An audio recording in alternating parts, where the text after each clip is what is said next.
有传言称，苏57在400公里外击落苏2-4，比中国的导弹还厉害。这个牛皮吹得有点大。观众朋友，大家好，我是付全少。在西方国家眼中，中国研制了霹雳15、霹雳21或霹雳17，是世界上最先进的空导弹。霹雳15的副总师刚刚确认，其最大射程超过200公里。而歼16战斗机挂载大号的空导弹，预期射程可达400公里。为了追赶中国，五角大楼现在加紧研制 AIM-260 远距空导弹。美国军方的心里很清楚，如果空导弹的射程落后了，一旦双方发生空战，将会导致其战斗机、加油机、预警机陷入全面的被动。但是谁也没有料到，在乌克兰战场上表现拉垮的俄罗斯空天军，居然用苏57隐身战斗机创造了在400公里外击落乌军苏24战斗机的世界纪录。这个让人惊掉下巴的新闻，被许多媒体做了广泛的报道。如果此事为真，那的确是开创了世界空战史上的一个新纪录。但是该消息到底是真是假呢？经过多方考证，这个战绩最初源自于英国国防部发布的消息，而俄罗斯自媒体转载时自行修改了英国国防部和英国媒体的推测。俄罗斯某军事博主的原文如下，他说，英国国防部记录了苏57战机击毁乌克兰苏24前线战斗机的战绩。该部门的代表说，俄机使用 R-37M 导弹从400公里的距离上击落了一架乌克兰空军的飞机，而目前为止还没有任何国家能成功做到这一点。那么英国国防部真的是这么说的吗？原话并非如此，只是英国媒体在报道这个新闻时推测苏57使用了 R-37M 导弹。文章没有提及苏57在多远的距离上发射导弹并击中苏2-4。在介绍 R-37M 导弹时，称其最远射程为400公里，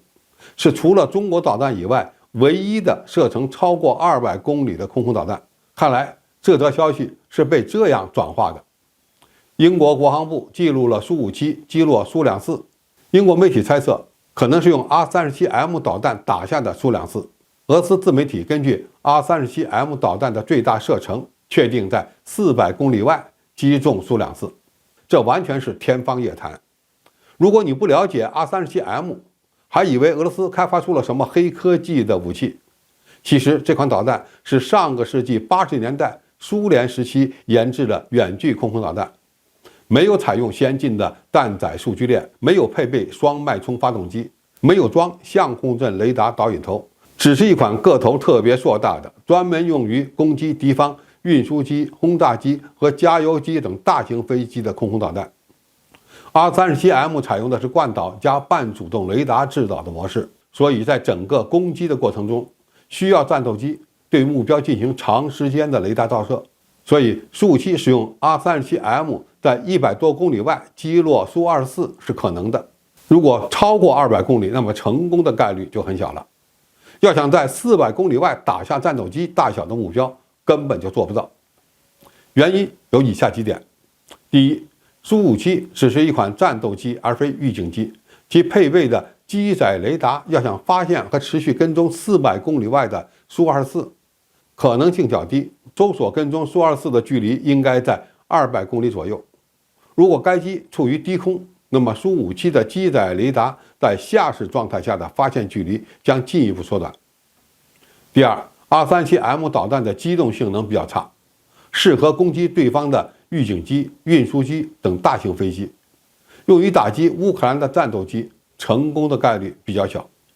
也就是欺负乌克兰战斗机的电子战水平比较弱，无法提前感知被对方雷达锁定的情况。